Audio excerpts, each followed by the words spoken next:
The film opens with Millicent, a 21-year-old girl, on her way to a job interview as a babysitter. Looking at the breastfeeding mother on the bus gives a worrying indication of what may be going on behind that perplexing countenance of hers. Johnny, who is mute and has in a spacesuit, is engrossed in his drawings as his mother, Rebecca, questions the young girl, who trembles at the suggestion of a partner. Millicent decided to take a year off to concentrate on her thesis, which fortunately corresponds to the problem that young Johnny is experiencing. Busy juggling her wildly successful writing career with her most recent work, which explores topics of sex and relationships, things she believes Millicent is too naive for. Rebecca does not have the luxury of being at home to respond to her son's constant needs. While Rebecca is showing the young girl her house, she sees through the window a shirtless man watering the plant. He is Jacob, Rebecca's husband. Millicent develops feelings for him. As he comes inside the hall, she sees him drinking water from his palm. Jacob asks her if she is a new babysitter, and she nods. While she is struggling with words to talk to a shirtless man standing before her, Rebecca appears, and she takes her husband away. On her way back home, Millicent is about to eat an apple, but it falls off her hand. As she stoops to pick up the apple, a man touches his body against her from behind to see it outside the window. Millicent thinks it is harassment. Afterward, she gets off the bus and puts a drop of drugs on her tongue. She then goes to her psychiatrist, who inquires about her day. The psychiatrist advises her to continue her medicine to stop hallucinations. She tells the psychiatrist that she longs to have a child of her own. Later, she sees some children riding cradles while their mothers are away gossiping together. One day, she tries to steal a child from a mother, but the mother quickly retrieves her child and slaps Millicent in the face.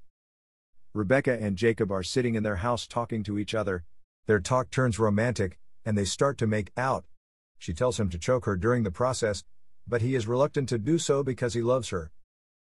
Suddenly, they hear Johnny crying in his bed.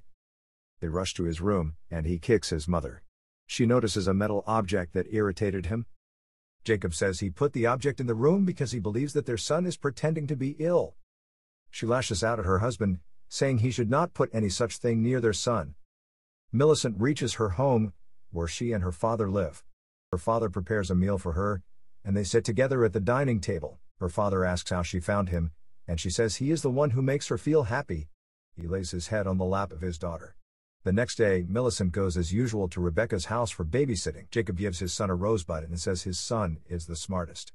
The girl eventually discovers Johnny sitting in the backyard when she witnesses him removing a dead rabbit from the soil.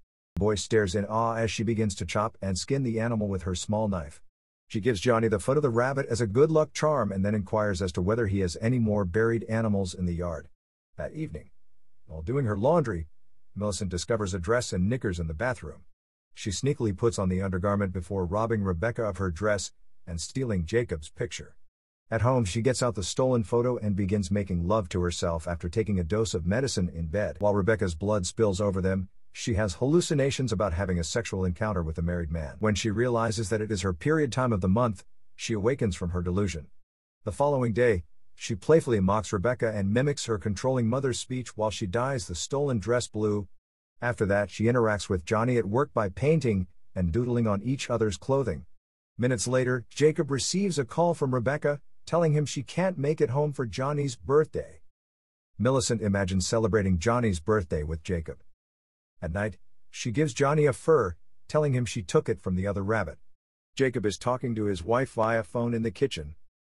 She expressed to her husband that she loved him the most, before Jacob and Millicent can share romantic moments. Johnny comes out of his room and interrupts them. Late at night, Rebecca returns home drunk. She wants to sleep with her son, but he starts beating her. She gets agitated and rushes to the bathroom, where she hurts herself. The next day, Millicent takes Johnny for an outing. A woman inquires why the child is wearing a spacesuit, and Millicent answers that he wants to become an astronaut. Afterward, she takes him to a place she visited in her childhood. They lay on the ground, and she asks him to lie straight while she removes his helmet. Both develop a relationship between mother and son. Back at home, Rebecca tells Millicent to trim her son's hair, but she also warns her that he never lets his hair be trimmed. Playfully, she trims his hair, which makes his mother happy for the time being. As Rebecca is about to tie a ribbon in his hair, he bites at her hand and runs away. Meanwhile, Rebecca feels weird, so she takes out her drug, but there is not a single drop in it. She immediately goes to his psychiatrist and screams before him. She vomits at his dress deliberately. As he goes downstairs to change his dress, she shrewdly steals the drug from his room.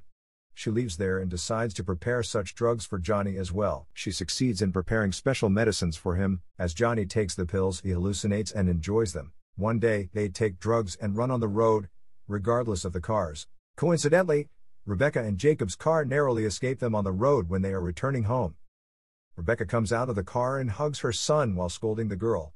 Suddenly, Johnny calls the name mother, which makes Rebecca happy as he says this word for the first time. However, this happiness of hers lasts not long because he is calling Millicent mother and not her. She takes her son home and beats him and forces him to call her mom. Jacob drops Millicent off at his home and seeks pardon for his wife's rude behavior. While they are talking, she kisses him, and they start to get intimate in the car. After she reaches home, her dad inquires why she is late. He tells her that only he can possess her. They argue and eventually, she stabs her father dead and dumps his body in a pool where other corpses are also lying. She has killed them, and among them was her mother. The next day, Millicent notices her psychiatrist coming out of Rebecca's home. He has come to prescribe medicines for her son's health. Later, when Millicent is busy preparing a jam in the kitchen, Jacob approaches her. But before he can say anything to her, Johnny again interrupts them. She learns that his son is not happy about their meet-ups. She provokes him against his mother, saying she is not his mother. She gives him a knife and urges him to kill his mother. The next day, while Rebecca is away and Millicent is busy working in the garden, Jacob tries to kiss her forcefully. At first, she hesitates, but later they make out in the garden while Johnny is watching this all through a glass window upstairs. In the evening, Rebecca notices the drawings of Millicent and Jacob's intimate. She gets furious and warns his son against the girl. Afterward, Millicent kills the psychiatrist so that he could not advise medications to Johnny. Later, she goes to visit Johnny, but Rebecca does not let her in the house. After a brief exchange of arguments, Rebecca closes the door, injuring Millicent's hand. Johnny does not like his mother's hostile behavior towards the girl. While his mother is drawing for him, he stabs her in the hand, causing injury. Angrily, Millicent goes to Jacob and asks him whether he loves her or not, which he denies. She then attempts to make out with him forcefully. Rebecca locks her son in the room and angrily walks up to the room where Jacob and Millicent are romancing. She attacks the girl with a knife, causing her injury. Johnny appears on the scene, and he stabs Millicent to death, though she provokes him to kill his mom. Jacob then buries her dead body after slitting her to pieces. At night, she bids good night to her son and praises him for his emboldened act. But he hits her in the face, which indicates he has not changed. The movie ends there. Thank you for watching. Please subscribe so you can stay updated with our daily movie recaps.